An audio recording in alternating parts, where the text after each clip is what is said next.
Τι φάγατε χθες, θυμάσαι? Τι φάγαμε χτες, Φάγαμε γύρο κοτόπουλο. Σπιτικό. Σε Γύρω. τορτίγια. Εσύ το κάνες? Όχι, το έκανε η γυναίκα μου. Α, ναι. Αλλά Πώς ήταν? μέσα, άκου να δεις τώρα τι γίνεται. Ακούγεται ελληνικό, αλλά μέσα είχε barbecue sauce Ω, και whole grain mustard. Οπότε το αγγλοποιήσαμε. ναι, όντως το αγγλοποιήσατε τελείως. Εσείς τι Το φάγατε? κάνετε συχνά? Το να το αγγλοποιούμε? Ναι, όχι, γενικά. Το γύρο και Ναι, να το γύρο καταρχάς. Το κάνετε συχνά? όχι. Αλλά το κάνουμε. Αλλά γενικά το να αγγλοποιούμε τα φαγητά, ναι. Ή τέλος πάντων να τα διεθνοποιούμε. Δηλαδή, έχεις φάει φασολάδα, ξέρω εγώ, με buffalo sauce μέσα. Hot sauce. Είναι πολύ καλή. Όχι. Τώρα μάλλον χάσαμε. Αν μας έβλεπαν 3 άτομα με αυτό που άκουσαν, τους χάσαμε κι αυτούς, Παντελή. Φακές με ταμπάσκο, ξέρω εγώ, μέσα. Όχι, δεν. Εμείς Ναι. μαγειρεύουμε. Πιο Κάτσε να σου πω ειδικά, να απαντήσω στο τι φάγαμε χθες. Για Χθες πες. τίποτα. Μακαρόνια έκανα, δεν έκανα κάτι σπουδαίο. Αλλά γενικά αυτή τη βδομάδα έκανα κάτι κεφτεδάκια στο φούρνο με πατάτες. Σήμερα έκανα, ας πούμε, σολομό. Ναι, Το εγώ σολομό, ας πούμε, πώς τον μαγειρεύω έκανες? Το σολομό πώς τον έκανες? σολομό, συνταγή αργυρό μπαρμπαρίγου. Α, Εγώ οκ. για μένα, όταν μαγειρεύω Ελληνικό. ελληνικά, είναι συνήθως ή αργυρό μπαρμπαρίγου ή τον, Πετρετζίκης. πώς τον λένε, πετρετζίκης. Ναι. Σταθερή Ή, αξία. ναι, ή άμα βρω τίποτα άλλο random συνταγές ή συνταγές που ξέρεις και κάνεις γενικά από πάπου προς πάπου. Εντάξει, Ναι. συνήθως τις μαγειρεύει σύζυγος. Ναι. Εντάξει, όχι ότι είμαι ο φαλοκράτης και μαγειρεύει γυναίκα, απλώς τυχαίνει έτσι. Μαγειρεύει η Χριστίνα, εντάξει. Και απλώς εγώ μαγειρεύω. Τώρα έτυχε αυτή η εβδομάδα, είμαστε μόνο εγώ και ο μικρός. Οπότε μαγείρευα εγώ και ήθελα να τον κάνω και. Εντάξει, φάγαμε και τις φακές μας. Αλλά Οκ. ήθελα να του κάνω και κάτι special, του έκανα και τα κεφτεδάκια, του έκανα και το σολομό. Αύριο θα κάνουμε ribeye steak, του πήρα να φάει γιατί είναι και Αυτά είναι. καλομαθημένος. Αυτά Ναι, είναι. εγώ μαγειρεύω συνήθως το Σαββατοκύριακο, έχω αναλάβει να μαγειρεύω. Ναι. Αλλά ναι, μα θα έλεγα ότι στο ερώτημα αν μαγειρεύουμε ελληνικά ή όχι, ή αν το αγγλοποιούμε. Ε, όχι, θα έλεγα όταν μαγειρεύσουμε ελληνικά, μαγειρεύουμε ελληνικά. Δεν Οκ. αγγλοποιούμε τίποτα. Οκ. Και δεν νομίζω, δεν θα έλεγα ότι κάνουμε και κάποιο αγγλικό φαγητό. Εσείς μαγειρεύετε τίποτα, ας πούμε. Τώρα θα μου πεις τι είναι το βρετανικό φαγητό, κάνετε τίποτα βρετανικό? Όχι, βρετανικό δεν κάνουμε, όχι.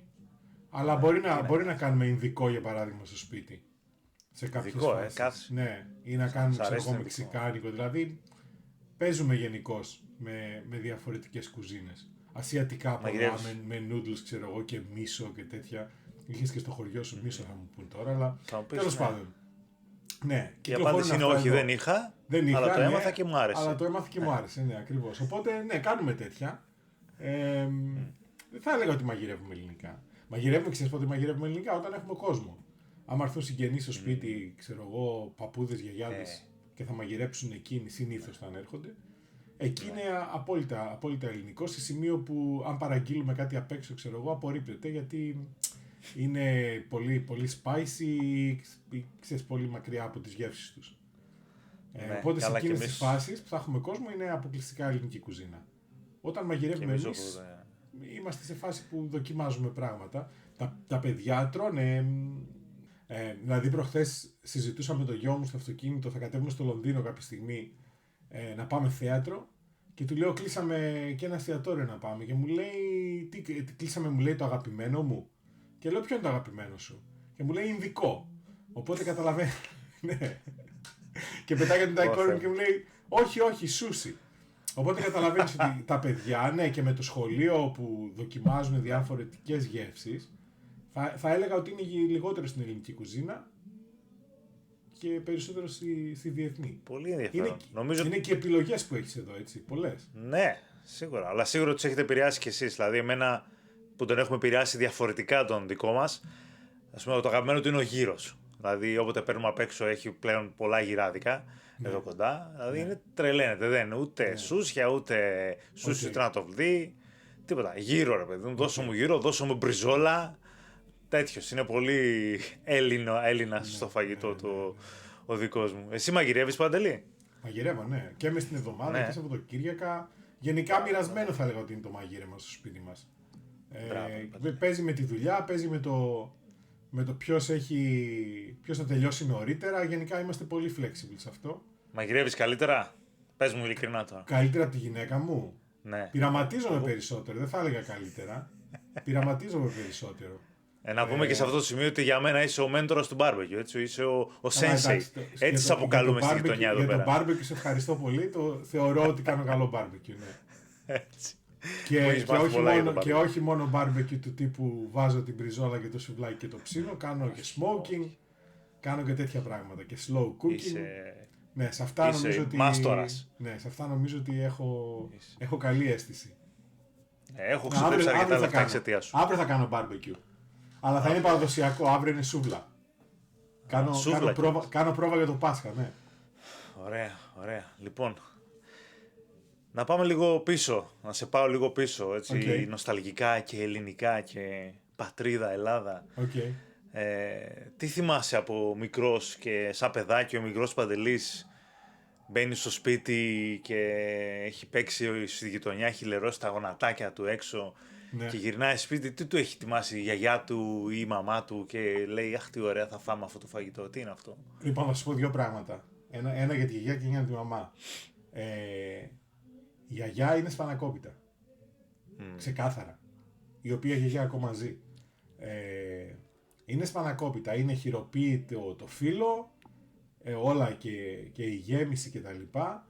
Και είναι ένα φαγητό το οποίο δεν το έχω ξαναφάει στη ζωή μου ποτέ. Φυσικά έχω χρόνια να το φάω, έχει σταματήσει να το φτιάχνει τώρα, έχει μεγαλώσει πολύ. Αλλά πώς να σου πω ρε παιδί μου, επειδή ήταν όλο χειροποίητο, ήταν έτσι φτιαγμένο με ένα τέτοιο τρόπο, με λεπτό το φύλλο, λεπτή τη ζύμη, ένιωθες πολύ τη γεύση από το φύλλο, το βούτυρο κτλ. Όποτε έχω δοκιμάσει πίτα αλουνού, ακόμη και αν μου την έχουν εκθιάσει και μου έχουν πει ότι είναι η καλύτερη πίτα που θα φας, δεν έχω ξαναβρει ποτέ αυτό το πράγμα. Για σένα αυτή ήταν η σπανακόπιτα, έτσι? Ναι, για μένα αυτό είναι η σπανακόπιτα και τελείωσε. Δηλαδή στη ζωή μου θα πεθάνω με αυτή την ιδέα της σπανακόπιτας. Από τη μαμά μου, η μαμά μου γενικά μαγειρεύει πολύ και καλά. Βέβαια μαγειρεύει παραδοσιακά, δεν θα δεις κάτι extreme όπως φαντάζομαι οι περισσότερες Ελληνίδες μάνες. Αυτό που θυμάμαι δεν είναι το συγκεκριμένο φαγητό, είναι το γεγονός ότι ήμουνα δύσκολος όσο μεγάλωνα στο φαγητό μου. Δεν έτρωγα τα πάντα. Και θα σου πω για παράδειγμα κάτι το οποίο τα παιδιά τρελαίνονται, μακαρόνια με κιμά. Εγώ αντιπαθούσα τα μακαρόνια με κιμά. Μόλις χάσαμε άλλους 10 ακροατές. Για πολλά χρόνια αντιπαθούσα τα μακαρόνια με κιμά. Λοιπόν, και η μαμά μου πάντα θα έκανε δεύτερο φαγητό. Το οποίο δεν λέω εγώ ότι είναι ο τρόπος που πρέπει να μεγαλώνεις τα παιδιά σου. Πες με καλομαθημένο, πες με ό,τι θέλεις. Αλλά πάντα υπήρχε δεύτερο φαγητό στο σπίτι για να μπορέσει να φάει ο κανακάρης. Δηλαδή, τι ήταν το εναλλακτικό? Τι δεν έτρωγες τώρα μακαρόνια? Μπορεί να ήταν τηγανιτές πατάτες με μπριζόλα, ξέρω εγώ. Δεν θα ήταν. Μη φανταστείς τώρα ότι θα κάθονταν να κάνει αυγά, ξέρω εγώ, απλά έτσι για να πει ότι έκανα και ένα δεύτερο φαγητό. Θα έκανε κανονικό δεύτερο φαγητό. Ναι, κανονικό δεύτερο φαγητό. Εσύ τι θυμάσαι? Εγώ το έγραφα και στο τελευταίο μου blog πάνω αφορμή για το post για το φαγητό, που θυμάμαι κι εγώ να είμαι μικρό παιδάκι στο χωριό, στη γιαγιά μου, στην Νέα Μεσήμβρια Θεσσαλονίκης, η μητέρα του πατέρα μου, που πέθανε, έχει τώρα 20+ χρόνια, και έγραφα ότι δεν θυμάμαι, ας πούμε, τη φωνή της, τη θυμάμαι σαν φάτσα, δεν έχουμε βίντεο βέβαια με αυτή, μόνο φωτογραφίες. Αλλά θυμάμαι, ρε παιδί μου, κάποια πράγματα και συνήθως αυτά που θυμάμαι είναι το φαγητό. Δηλαδή και θυμάμαι δύο πράγματα. Θυμάμαι τα μακαρόνια που έκανε, τα οποία ήταν φούλα παδιασμένα και με 15 τόνους λάδι. Αλλά και βρασμένα, ακόμα, 25 δηλαδή, λεπτά βρασμένα. Ναι, αυτό, ξέρεις, γιατί με το μάτι, ξέρεις, και όποτε να είναι. Και έβαζε λάδι εκεί πέρα, ή βούτυρο, δεν μπορεί να έβαζε και τα δύο, αλλά θυμάμαι τη γεύση, ακόμα την έχω στο στόμα μου. Τώρα μιλάμε για 30 χρόνια πίσω. Τη λαδίλα από το μακαρόνι, αλλά πόσο πολύ μου άρεσε. Και φέτα πάνω, ξέρω εγώ. Και επίσης μου άρεσαν πολύ οι πατάτες τηγανιτές με αυγά. Που έχουν ένα φαγητό που έχω να το φάω μπορεί και από τότε. Δηλαδή, θα μου πεις δεν είναι και τίποτα σπουδαίο που κάνω το τώρα, αλλά δεν ξέρω, δεν είναι κάτι που το κάνουμε. Αλλά δεν θα γίνει ίδιο. Δεν θα γίνει ίδιο. Δεν θα γίνει ίδιο. Δεν θα βγει ποτέ αυτή η ανάμνηση σε αυτό που θα προσπαθήσει να φτιάξει εσύ, να αναβιώσει αυτό το πράγμα. Δεν θα βγει ποτέ. Αυτό. Αλλά ξέρεις τι, και αυτή η άλλη γιαγιά μου έκανε πολύ ωραίες, πέθανε πρόσφατα, της μάνας μου η μητέρα έκανε ωραίες πίτες, πάρα πολύ ωραίες πίτες και αυτή και Είδες οι πίτες βασικά ήταν... χιλιάδες. Ναι, είναι και αυτό κιόλας και νομίζω και γι' αυτό που μάθαμε και εγώ και εσύ ίσως μαγειρεύουμε και μας αρέσει. Εντάξει, είναι και οι εικόνες που έχουμε πάρει από το σπίτι, αλλά μας αρέσει αυτό το φαγητό και έχουμε μεγαλώσει με ωραία φαγητά. Δηλαδή, Ναι. και προσπαθούμε να τα αναπαράγουμε και να ταΐσουμε και τα παιδιά μας τα ίδια ωραία φαγητά. Δηλαδή, για μένα το φαγητό, εντάξει, φαντάζομαι για όλους τους Έλληνες, αλλά το φαγητό ήταν, ρε παιδί μου, το centerpiece. Ήταν κάτι πολύ σημαντικό και πάντα, ρε παιδί μου, θα υπήρχε ένα ωραίο φαγητό. Και ειδικά εμείς που μεγαλώσαμε και τουλάχιστον εγώ ζούσα και με τη γιαγιά μου, της μητέρας μου, τη μαμά, ζούσαμε περίπου 6 χρόνια μαζί στο ίδιο σπίτι. Οπότε ξέρεις πόσο καλομαθημένος ήμουνα. Γιατί πάντα, ας πούμε, έλεγα γιαγιά, ξέρω εγώ, πεινάω αμέσως, ξέρεις, ό,τι θες, εδώ, Ό,τι θέλεις. Έτσι. φάτο. Έτσι. Βέβαια θυμάμαι κιόλας όταν μεγάλωνα και δεν μ' άρεσε, εσύ είπες, δεν σ' άρεσε το φαγητό και σου έκανε άλλο. Εγώ αν έλεγα στη γιαγιά μου, δεν θέλω να φάω αυτό, μου πετούσε ατάκες στο στυλ, θα έρθει κατοχή και δεν θα έχεις να φας. Εντάξει, Έρχεται, τα ξέρω, παιδάκια στην Αφρική πανούκλα. την άλλη και τα λοιπά. Ναι, Έτσι. κλασικά, δηλαδή ενοχές φουλ για να φάω. Έτσι. Δεν με έπιθε, βέβαια δεν έτρωγα ακόμα και ακόμα υπάρχουν φαγητά που δεν τα τρώω. Η μάνα μου βέβαια προσπαθεί να με πείσει ακόμα και τώρα ότι εγώ τα έτρωγα μικρός και τώρα που μεγάλωσα είμαι περίεργος. Έγινες Δηλαδή, περίεργος προσπαθεί να με τώρα. πείσει ότι, ναι, προσπαθεί να με πείσει ότι εγώ ρεβίθια πάντα έτρωγα. Που δεν θυμάμαι τον εαυτό να έχω φάει ποτέ. Ναι. Αλλά η μάνα μου λέει ότι τα έτρωγες. Τέλος πάντων, είμαι λίγο δύσπιστος απέναντι σε αυτό. Νομίζω είναι ένα επιχείρημα που δεν μετράει πολύ. Το έχω Αλλά. Ναι, δες μου. Το έχω πει στο γιο μου αυτό. Τα παιδάκια στην Αφρική δεν έχουν να φάνε. Σε φάση που αφήνει το φαγητό του πια και απαντάει. Και εγώ άμα το φάω αυτό πώς θα αλλάξει. Τι έξυπνο παιδί που έχεις. Εντάξει. Τι έξυπνο παιδί. Έχει ένα point. Ναι, πραγματικά. Εντάξει, Τι αυτό θα ήταν γίνει, τελείως. θα το στείλουμε Ναι. πακέτο στην Αφρική. Ναι, Τι έτσι θα γίνει? ακριβώς. Είναι τελείως ψυχολογική βία. 100%. Ακριβώς. Και φάγαμε πολύ τέτοια μικρή.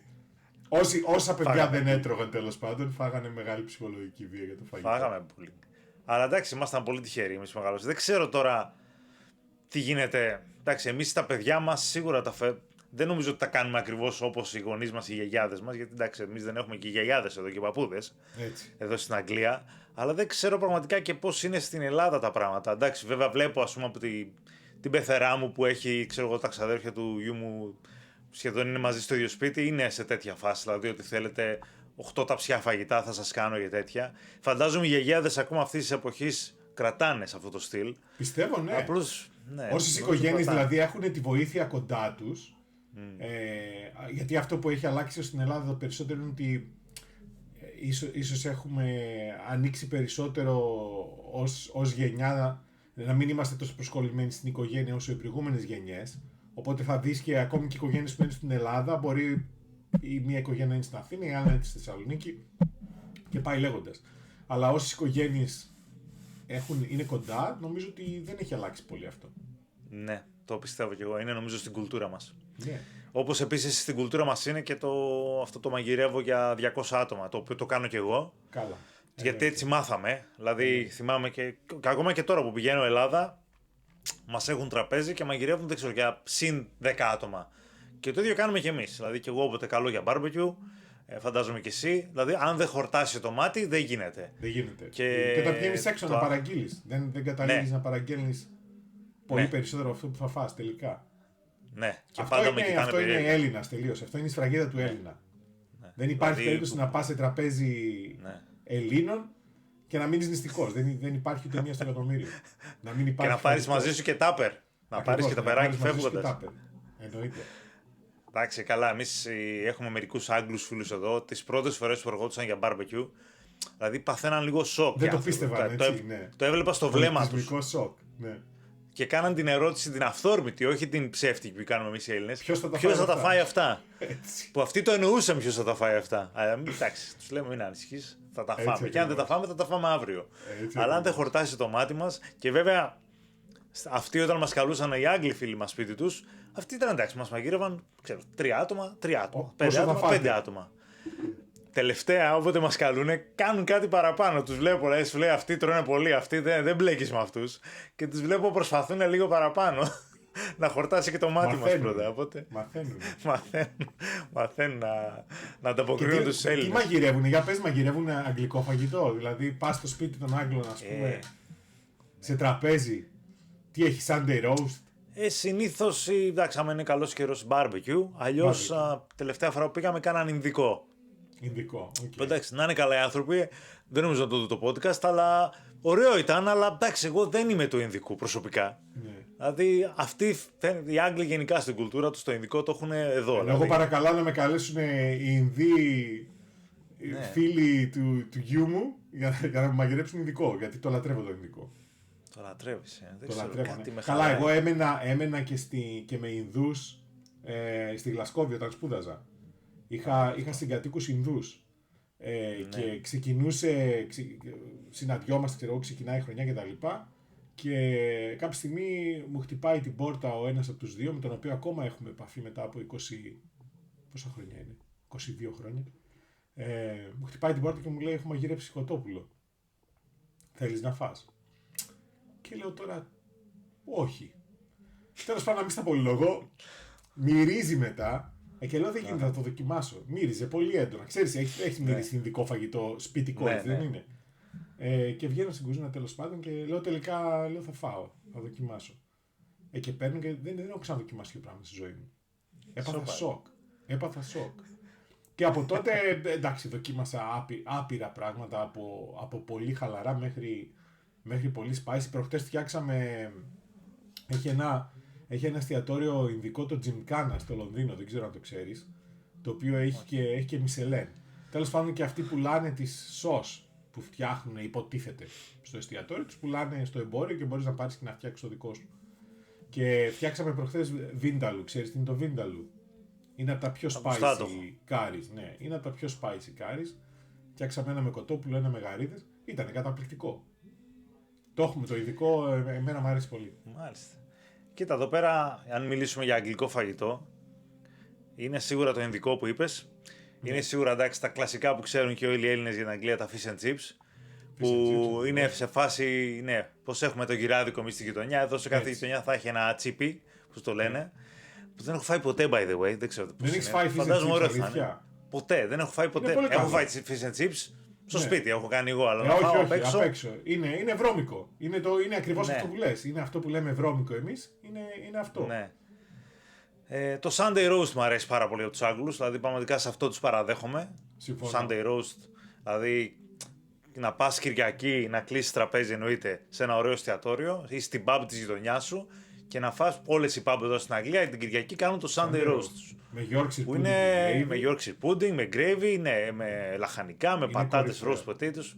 Είναι κορυφαίο και το κάνεις μετά και σπίτι σου και είναι πραγματικά τέλειο. Εντάξει, λένε όλοι δεν υπάρχει αγγλική κουζίνα και αγγλική κουζίνα. Εντάξει, οκ. Η αγγλική κουζίνα δεν είναι και δεν ξέρω εγώ τίποτα τρομερό, αλλά η αγγλική κουζίνα έχει επηρεαστεί από την αυτοκρατορία, ξέρω που είχε. Ναι, και όλα θεωρούνται, και τα Ινδικά που λέω λόγω, αγγλική κουζίνα θεωρούνται. Αυτό, πλέον. ναι, είναι και οι επιλογές που. Έχει και τα πιο παραδοσιακά Ινδικά, δηλαδή το Sunday Roast που λες. Το fish and chips. Που λες δεν έχω φάει fish and chips. Φαντάζομαι ότι ξέρεις ότι τις πατάτες βάζουν ξύδι. Το ξέρω, ναι. Το ξέρω, λοιπόν, ναι, και η πρώτη μου αντίδραση μόλις το άκουσα αυτό, λέω εντάξει, αηδία. Λοιπόν, δεν νομίζω ότι υπάρχει μεγαλύτερη ανακάλυψη στον πλανήτη Γη όσον αφορά το φαγητό. Ξύδι στην τηγανιτή πατάτα. Το ξύδι έχει φτιαχτεί για να μπαίνει στην τηγανιτή πατάτα. Τελείωσε. Τώρα θα μου κάνεις να πάω μόλις τελειώσουμε να παραγγείλεις σήμερα το βράδυ. Να παραγγείλεις σήμερα το βράδυ. Λοιπόν, το άλλο που είναι καλό είναι οι πίτες. Βέβαια, αυτό που λένε πίτες, αυτή δεν έχει καμία σχέση με αυτό που λέμε πίτες εμείς. Ουσιαστικά φτιάχνουν ένα κοκκινιστό και το σκεπάζουν με ζύμη. Έχουμε ένα μαγαζί εδώ που μένουμε και λέγεται και Sweeney Todd. Το οποίο δεν σου κάνει και πολύ αίσθηση να παραγγείλεις. Δεν είναι από ένα μαγαζί που λέγεται Sweeney Todd, αλλά κάνει καταπληκτικές πίτες. Ναι. Και μετά όλη η διεθνής κουζίνα που όπως λες έχει αγγλοποιηθεί, ειδικά η Ινδική, με πολλά κάρις τα οποία έχουν αγγλοποιηθεί. Αλλά έχεις Ιαπωνέζικη, έχεις Αγγλική, έχεις πάρα πολύ Ιταλική κουζίνα, έχεις Ινδική, Κινέζικα, πάρα πολλά. Και τα Ιταλικά έχουν πιάσει πάρα πολύ. Ιταλικά μεγάλο μέρος του food industry, τα Ιταλικά. Τι άλλο έχουμε, βιετναμέζικα. Και πλέον και ελληνικά. Και πλέον και πολλά γυράδικα. Και πλέον και ελληνικά, ναι, πλέον και γυράδικα, σωστά. Και ελληνικά εστιατόρια. Δηλαδή, εγώ τώρα μένω σε ένα μέρος το οποίο είναι 150.000 κάτοικοι και έχουμε 2 ελληνικά εστιατόρια και ένα γυράδικο. Ναι. Έχουν και όλα αυτά τα εστιατόρια, φαντάζομαι, την κλασική ελληνική συνταγή με το χούμους, έτσι, που τρώγαμε και στην Ελλάδα άλλωστε. Ναι, αλλά δες τώρα το χούμους, είναι κυπριακό. Τέλος, όχι, δεν είναι κυπριακό. Το τρώνε στην Κύπρο όμως και πολλά από τα ελληνικά εστιατόρια είναι κυπριακά εστιατόρια στην πραγματικότητα. Είναι από Κύπριους Έλληνες. Ναι. Οπότε και αυτό βλέπεις το χούμους. Και να πούμε εδώ για όσους μας βλέπουν ότι οι Άγγλοι, νομίζω η πλειονότητα των Αγγλών δεν ξέρει ότι η Κύπρος δεν είναι Ελλάδα. Νομίζω ότι είναι η ίδια χώρα. Ναι. Το έχω συναντήσει άπειρες φορές. Μην πάμε στην εκπαίδευση τώρα και στη γεωγραφία. Όχι, θα το πούμε σε άλλο podcast. Ναι, ας κάνουμε κάτι. Αλλά ναι, μ' αρέσει και εμένα, δηλαδή στην Αγγλία που λέγαν όλοι. Θυμάμαι όταν ήμουν μικρός και πήγαινα φροντιστήριο Αγγλικών στην Ελλάδα, μου έλεγε η δασκάλα, στην Αγγλία τρώνε, λέει, σούπα, όχι καρπούζι, σούπα αγκούρι. Τι είναι αυτά, τι σούπα αγκούρι. Υπήρχε ένα στερεότυπο για τους Άγγλους ότι είναι τελείως χάλια, αλλά εντάξει, δεν είναι, τώρα δεν είναι έτσι. Η κουζίνα τους δεν είναι τόσο χάλια και έχουν τόσες άπειρες επιλογές. Εντάξει, όχι μόνο από εστιατόριο, γενικά σαν φαγητό έχει άπειρες επιλογές. Εντάξει, φυσικά η ελληνική είναι καλύτερη. Εντάξει, η ιταλική, η ισπανική είναι καλύτερη. Έτσι καλύτερη. Έτσι, δεν το συζητάω. Εγώ δεν συμφωνώ απόλυτα σε αυτό. Δεν συμφωνείς, Όχι. Δηλαδή, έχω τον κουμπάρο μου, ο οποίος είναι της φάσης ότι άμα βγω έξω, θα φάω κοψίδια. Δεν θα πάω σε ένα Ιαπωνέζικο να φάω, ξέρω εγώ, καλό Ιαπωνέζικο φαγητό. Εγώ διαφωνώ σε αυτό. Εγώ θεωρώ ότι κάθε κουζίνα έχει τη θέση του, τη θέση της στη ζωή μου. Ναι. Και στο τι θα φάω. Δεν θα βάλω στάνταρ την ελληνική κουζίνα πάνω από οτιδήποτε άλλο υπάρχει στον κόσμο. Κοίτα, για μένα η καλύτερη κουζίνα, τώρα πάμε σε αλλού, για μένα η καλύτερη κουζίνα είναι η γαλλική. Δηλαδή δεν έχω πάει στη Γαλλία στο πουδήποτε να φας, θα φας τέλεια. Για μένα η γαλλική ήταν η καλύτερη και η ιταλική και η ελληνική, αλλά αγγλική κουζίνα, αν θεωρήσουμε το Sunday roast και τα fish chips και αυτά, αυτό είναι ο αγγλική κουζίνα. Τώρα εντάξει, εστιατόρια χαίρομαι πολύ, έχει πάρα πολλά να φας. Και φυσικά και τα Ιαπωνέζικα και τα Κινέζικα, όλα ωραία, εκτός τα Ινδικά για μένα που δεν μου αρέσουν. Αλλά υπάρχουν, και σίγουρα έχει και καλά produce, έχει και καλές πρώτες ύλες στην Αγγλία. Δηλαδή και τα κρέατά τους είναι καλά, δεν ξέρω. Ελλάδα μεγαλώσαμε με την νοοτροπία. Στα λαχανικά δεν έχουν καλό produce. Ναι, στα λαχανικά όχι. Αλλά κρέατα που λέγαμε Ελλάδα μόνο να είναι ελληνικό το κρέας, εντάξει, αυτό δεν το καταλαβαίνω. Δηλαδή εδώ στην Αγγλία έχει τρομερά κρέατα και αυτά που εισάγουν από Νέες Ζηλανδίες, από οπουδήποτε είναι φανταστικά. Ειδικά σκοτσέζικα φασμπριζόλα, από Αγελάδα Σκωτίας, εντάξει, δεν υπάρχει. Είναι φοβερή στα κρέατα. Έχουν βέβαια αποκτήσει κακή φήμη τότε με τις τρελές αγελάδες, αν θυμάσαι. Και ο κόσμος δεν τα ξεχνάει αυτά. Δηλαδή αυτά έχουν στιγματίσει λίγο, αλλά γενικά ναι, υπάρχει. Απλώς υπάρχει και ένα άλλο πράγμα, στερεότυπο για την Αγγλία που είναι αλήθεια, δυστυχώς. Και ήταν από τα πρώτα σοκ που τουλάχιστον αντιμετώπισα εγώ όταν ήρθα σε αυτή τη χώρα, πολλά χρόνια πριν. Είναι που έχεις στο μυαλό σου την εικόνα από τα ελληνικά σούπερ μάρκετ και από τις λαϊκές, με τα άπειρα φρούτα και λαχανικά, με τα χρώματα, με τα μεγέθη τεράστια. Και έρχεσαι εδώ πέρα στο σούπερ μάρκετ και σε πιάνει μια κατάθλιψη. Έχει άπειρους. Ναι, έχει κάτι λαχανικά μικρούλια, κάτι καχεκτικά, διαδρόμους για λαχανικά 1-2. Έχει πάρα πολλούς διαδρόμους με κατεψυγμένα και έτοιμα φαγητά, αυτά που βάζεις στο microwave. Γιατί ακόμα και τα λαχανικά είναι συσκευασμένα, δεν έχει και τα φρούτα είναι συσκευασμένα, δεν έχει. Ναι, όλα συσκευασμένα. Να διαλέξεις εσύ με το χέρι σου τι θα πάρεις. Πολύ λίγα προϊόντα είναι που μπορείς να κάνεις διαλογή. Είναι λίγο καταθλιπτικά ήταν την πρώτη μου εντύπωση με το σούπερ μάρκετ. Και κάθε φορά που πάω διακοπές Ελλάδα, που μπαίνω σε ελληνικό σούπερ μάρκετ και χαίρομαι και μου αρέσει, και μετά όταν γυρνάω εδώ και με πιάνει πάλι, πάντα με πιάνει αυτή η κατάθλιψη, αυτή η σύγκριση γίνεται πάντα. Με το πόσο χάλια και μίζερα είναι τα σούπερ μάρκετ εδώ. Βιομηχανοποίηση δεν είναι απλά το ότι είναι χάλια και μίζερα, είναι βιομηχανοποίηση. Είναι μια μεγάλη αγορά, μιλάμε για μια αγορά 65 εκατομμυρίων ανθρώπων, η οποία για να οργανωθεί και να έχει προϊόν, πρέπει αυτό το προϊόν να είναι βιομηχανοποιημένο. Δεν μπορεί αυτό το προϊόν να διακινηθεί ελεύθερα. Είναι και η κουλτούρα, δεν είναι και η κουλτούρα όμως στον Άγγλο. Είναι και η κουλτούρα, αλλά εγώ θεωρώ ότι μεγάλο ρόλο παίζει και αυτό. Ότι είναι μια χώρα στην οποία για να κινηθεί το προϊόν πρέπει να βιομηχανοποιηθεί. Όλο το process πρέπει να είναι βιομηχανοποιημένο από την παραγωγή μέχρι το πώς θα φτάσει στα ράφια για να το πάρεις εσύ. Ναι, αλλά θα μπορούσε αυτό που προσφέρεται να είναι λίγο κάτι πιο. Να είναι διαφορετικό. Αλλά οι Άγγλοι στην κουλτούρα τους το φαγητό δεν το βλέπουν όπως εμείς. Εμείς το βλέπουμε σαν γιορτή, σαν κάτι ιερό. Για τους Άγγλους είναι απλώς να φάμε, να τελειώνουμε. Έτσι να μην πεθάνουμε. Και γι' αυτό βλέπεις και τις σειρές. Δηλαδή πας στο Tesco και βλέπεις έχει το Tesco Finest, που υποτίθεται ότι είναι η καλή ποιότητα και είναι η διπλάσια τιμή από το μη Finest, το οποίο δεν θυμάμαι πώς λέγεται. Και αντίστοιχα το Waitrose και το Sainsbury's, όλα τα σούπερ μάρκετ κάνουν το ίδιο πράγμα. Έτσι. Δηλαδή σου βάζουν το ίδιο προϊόν, την ίδια ντομάτα, όχι την ίδια ντομάτα, την ντομάτα, στην κατηγοριοποιούν. Είναι αυτό που σου λέει η βιομηχανία. Δηλαδή έχει φτάσει σε τέτοιο σημείο που βάζουν και τα grades μέσα, προσαρμόζουν τις τιμές. Εγώ θεωρώ στην τελική έχεις καλή επιλογή στο τι θα πάρεις, αλλά πρέπει να συμφιλιωθείς με την ιδέα αυτή ότι θα πάρω τα πάντα στη συσκευασία, θα είναι όλο το πρόσωπο θα είναι βιομηχανοποιημένο μέχρι να φτάσει στο τραπέζι μου. Για τα έτοιμα γεύματα που λες, διαδρόμους ολόκληρους, έτσι, δηλαδή μέχρι εκεί που φτάνει το μάτι έχεις microwavable φαγητό, το οποίο εμείς τουλάχιστον στο σπίτι μας το απορρίπτουμε. Και εμείς. Πάρα πολύ σπάνια. Δηλαδή καλύτερα να παραγγείλεις απ' έξω πλέον λόγος. Έτσι, καλύτερα παραγγείλει απ' έξω. Πάρα πολύ σπάνια. Αλλά οι Άγγλοι το έχουν και είναι λίγο sad αυτό. Δηλαδή τους βλέπεις 12 η ώρα κάθε μέρα στο lunch break που πάνε στο Tesco για να πάρουν τα meal deals. Έτσι. Δεν είναι λίγο sad. Δηλαδή που λένε, το meal deal είναι, ας πούμε, παιδί, ένα σαντουιτσάκι, αυτά τα τρίγωνα. Ναι. Ένα πατατάκι μικρό, μην φανταστείτε, 50 γραμμάρια πόσο είναι, και μια κοκακόλα, ξέρω εγώ. Και το δίνουν με προσφορά. Εντάξει, πολύ και σε αυτό έχει grades και σε αυτό έχει finest που θα πληρώσει τα διπλά λεφτά. Ναι, βλέπεις όμως που πάει, είναι πάλι αυτό, είναι βιομηχανοποιημένο. Πρέπει να εξυπηρετήσουν ένα Λονδίνο 10-11 εκατομμυρίων ανθρώπων οι οποίοι εκείνη την ημέρα δουλεύουν και στις 12 η ώρα θα βγουν να φάνε. Είναι αδύνατο αυτό το κοινό, και μάλιστα προ-COVID. Είναι αδύνατο αυτό το κοινό να το εξυπηρετήσεις με φρέσκο φαγητό. Άκου να σου πω δηλαδή, τώρα μια ιστορία. Θεωρώ ότι έχει το σύστημα τέλος πάντων έχει δομηθεί έτσι ώστε να μπορεί να εξυπηρετήσει αυτό το πράγμα. Άκου να σου πω τώρα μια ιστορία. Για πες. Ο γιος μου το καλοκαίρι πέρυσι έκανε ένα practice για μια-δύο εβδομάδες, δεν θυμάμαι πόσο. Από το σχολείο, δούλευε κάπου, ας πούμε, τρομώ φανταστείτε, στο Δήμο εδώ πέρα της περιοχής που μένουμε.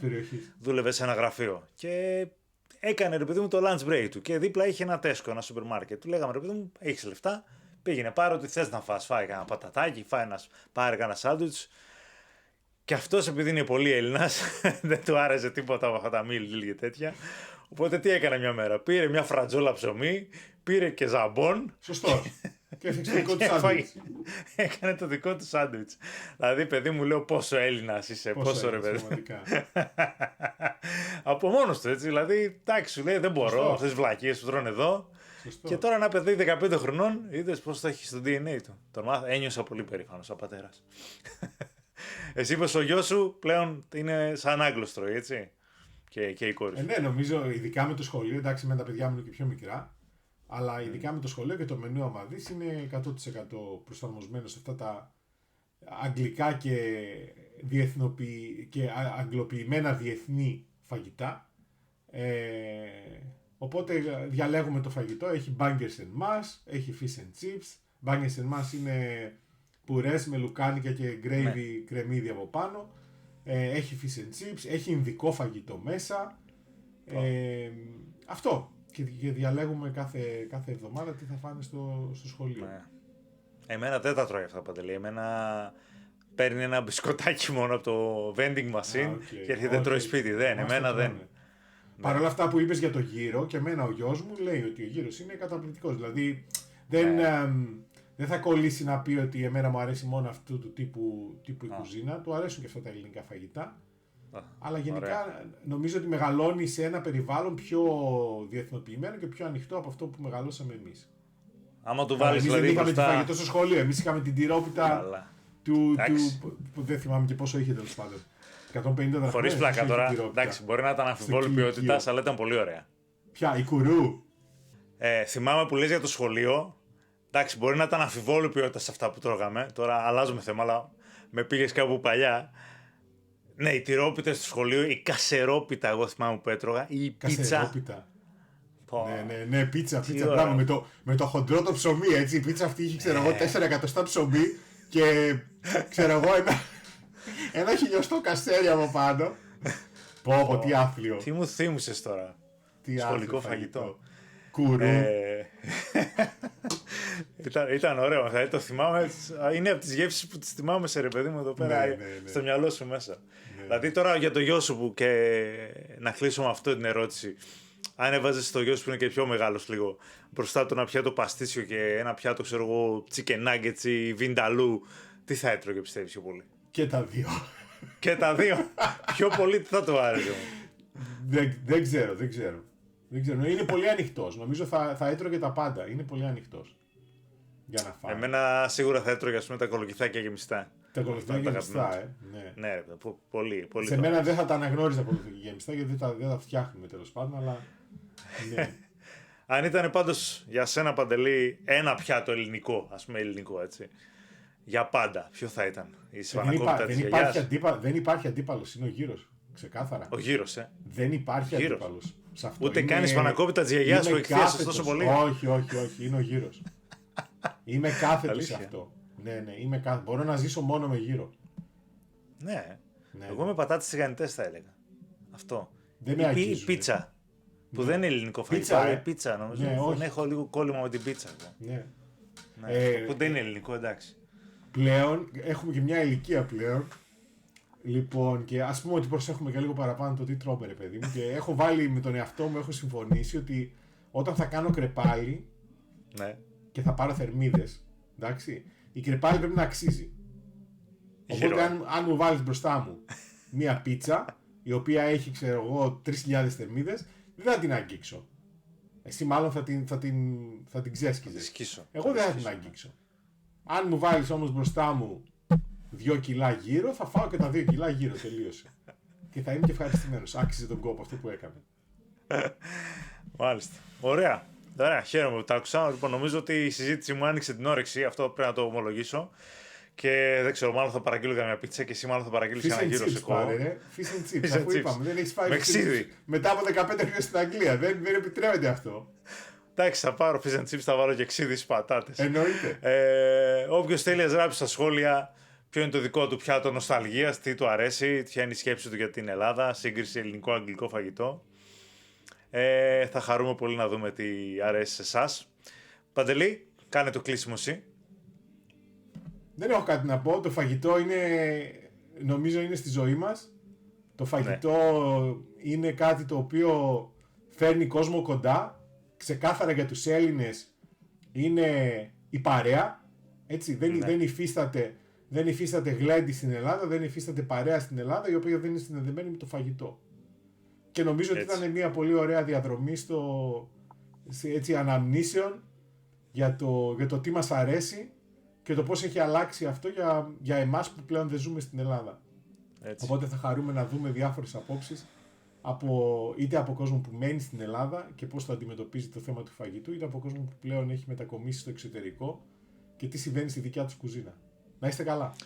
Πάμε να φάμε. Άντε, γεια.